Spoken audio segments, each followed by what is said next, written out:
आज मेरी मम्मी ने रेसिपी बनाई है। बोल मम्मी, आज તમે શું બનાવ્યું છે? આજે મેં દાળ ભાત બનાવ્યા છે અને બટાકાનું શાક ને જોડે ભાત અને શીરો પણ જોડે છે અને ભીંડીનું શાક પણ છે, મરચી પણ તળી છે અને કઢી પણ બનાવી છે, જોડે રોટલી પણ બનાવી છે અને કચુંબર પણ છે. કચુંબર પણ 3 ડીશનું છે. એક ડુંગળી છે, ટામેટર છે અને કાકડી છે અને સફરજન છે. ડુંગળી સાથે પણ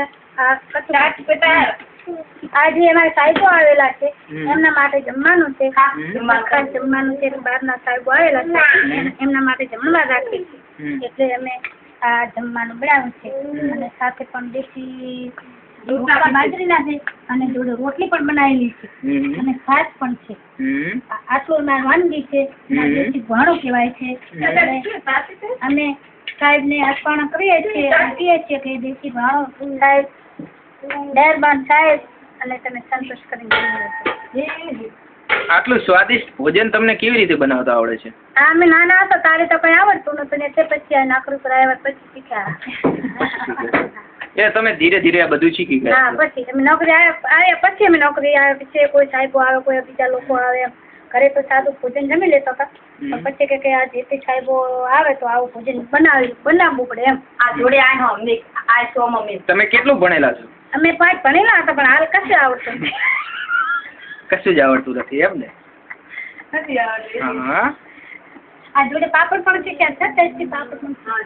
પાપડ લાવી દીધું. પાપડ ટેસ્ટી પાપડ પણ જોડે છે.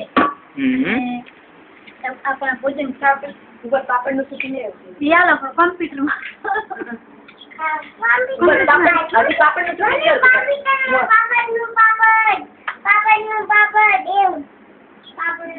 જોડે મેં બધી સાહેબો આવે તો ટેસ્ટી પાપડ પણ જોડે આવી શકીએ છીએ. અને એ સારું ભણું માંગે ને તો પછી આથી વધારે સારું ભણું પણ પૂરી છે. શાક છે, બટાકાનું શાક છે, ભીંડી છે, એવું બનાવી શકીએ.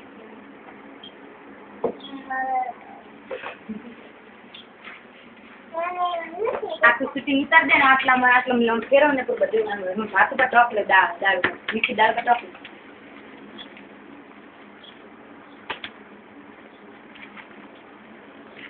મીઠી દાળ પર ટોપલે. તમે જોઈ શકો છો કે આટલું સ્વાદિષ્ટ અને સારું ભોજન બનાવ્યું છે. તેથી ભારતની દરેક નારી તે ચાહે તેવું બનાવી શકે છે. અને જે ભારતની સ્ત્રીઓમાં જે ઉંગળીમાં જે સ્વાદિષ્ટ અને ભોજન બનાવવાની જેમની રીત છે, આ છે ગુજરાતી થાળી.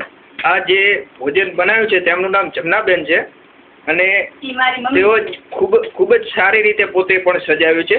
તમે જોઈ રહ્યા છો કે કેવી રીતે એમ તેઓએ સારી રીતે સજાવી છે. સજાવટ કરી છે. તમે આ કઈ સબ્જી મૂકી છે?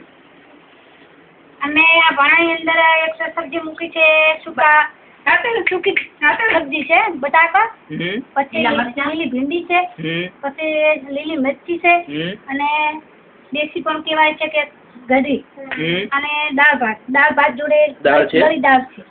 અને આમાં મીઠાશમાં કહેવાય છે, વાનગીમાં શીરો કહેવાય છે. શીરો કહેવાય છે. હા, તે કેવી રીતે બનાવે છો તમે?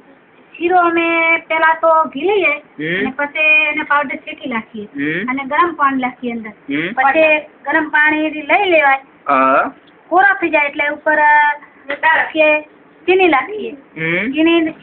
ચીની લઈ લે એટલે ઉપરથી અમે જે કાજુ બદામ છે, મસાલા જે કરવા એ કરી શકીએ છીએ. અંદર કાજુ નાખીએ, બદામ નાખીએ, ઇલાયચી નાખીએ, દ્રાક્ષ નાખીએ.